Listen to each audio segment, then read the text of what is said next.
লুচি বা পরোটার সাথে নিরামিষ ছোলার ডালের কোনো তুলনাই হয় না।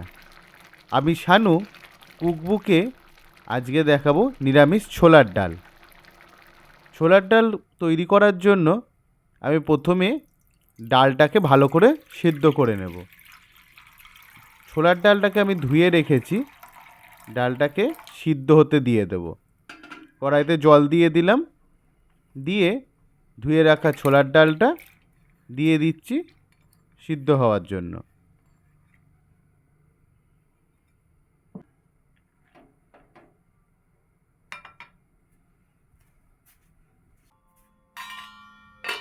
এটাকে ঢাকা দিয়ে কিছুক্ষণ রেখে সিদ্ধ করে নেব। ডালটা ঢাকা দেওয়া ছিল অনেকক্ষণই, দেখে নিই এটা সিদ্ধ হয়েছে কি না। মনে হচ্ছে সিদ্ধ হয়ে গেছে।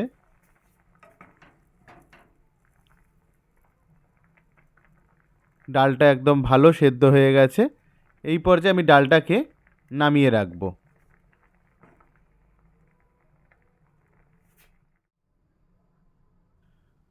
কড়াটা ডাল নামিয়ে ভালো করে পরিষ্কার করে নিয়েছি। দিয়ে দিচ্ছি সর্ষের তেল। তেলটা গরম হয়ে গেছে। তেলের মধ্যে ফোড়নে আমি দিয়ে দিচ্ছি তেজপাতা, জিরে এবং শুকনো লঙ্কা। এটা একটু ভালো করে ভেজে নেব। এতে একটা সুগন্ধ বার হয়ে গেছে। এর মধ্যে আমি দিয়ে দিচ্ছি আদা বাটা। এটাকে একটু সামান্য নেড়েচেড়ে ভেজে নেব। এর মধ্যে আমি অ্যাড করে দিলাম কুচি করে কেটে রাখা টমেটো।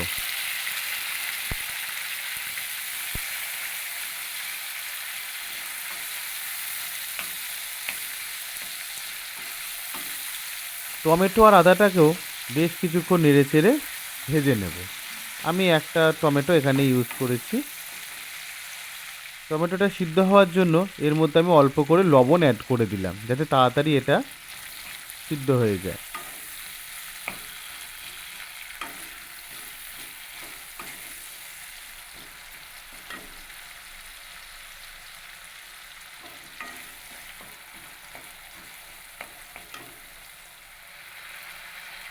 এই পর্যায়ে আমি এর মধ্যে অল্প করে দিয়ে দিলাম হিং। আবার ভালো করে এটাকে নাড়িয়ে নেব।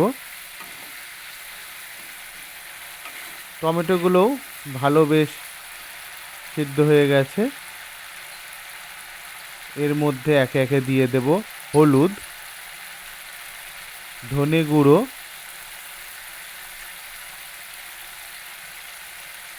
জিরে গুঁড়ো এবং সামান্য পরিমাণ দিয়ে দেব শুকনো লঙ্কার গুঁড়ো। ছোলার ডাল রুটি বা লুচির সাথে খুব ঝাল ভালো লাগে না, অল্প করে আমি সেই কারণে লঙ্কার গুঁড়োটা ইউজ করলাম। সমস্ত উপকরণগুলোকে ভালো করে একটু কষিয়ে নেব।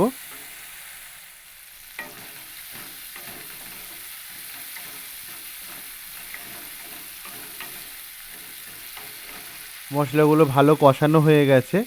এর মধ্যে আমি দিয়ে দিচ্ছি সিদ্ধ করে রাখা ছোলার ডাল।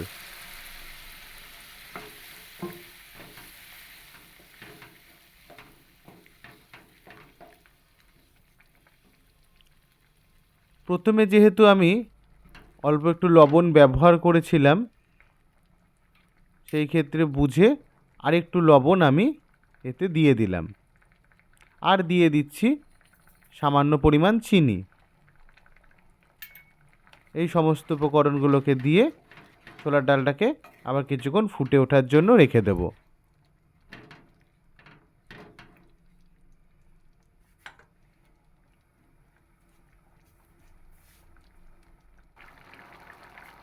ডালটা ফুটে উঠেছে, প্রায় হয়ে গেছে। এবারে আমি এর মধ্যে দিয়ে দিচ্ছি অল্প করে কস্তুরি মেথি,